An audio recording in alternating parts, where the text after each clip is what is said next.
আসসালামু আলাইকুম। আশা করি আপনারা সবাই ভালো আছেন। আমিও আলহামদুলিল্লাহ অনেক ভালো আছি। আমার মতো কে কে আপনারা চা লাভার বলবেন অবশ্যই। আমি চা খেতে অনেক বেশি ভালোবাসি।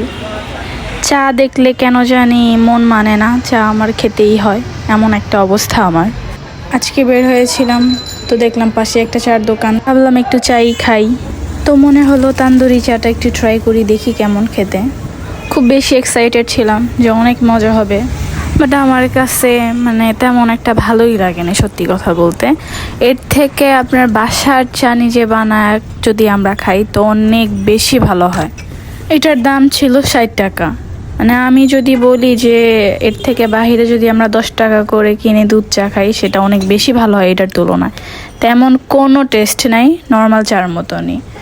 নর্মালি চিনি, দুধ, গুঁড়া দুধ আর কি যেন একটা দিল, টেস্টের কথা বলতে গেলে একদমই বাজে, মজাই না। কি আর করার, অর্ডার যখন দিয়েছি তখন খেতে তো হবেই। এখন কি আর করব, মোটামুটি আমি অর্ধেক খেয়ে আর খাইতে পারি নাই। কি বলবো, একদমই ভালো হয় নাই। চা নর্মালি আমার অনেক পছন্দ, বাট খাইতে পারি নাই। আপনাদের যদি আমার ভিডিওটা ভালো লাগে অবশ্যই সাবস্ক্রাইব করবেন, একটি লাইক দিবেন। আল্লাহ হাফেজ।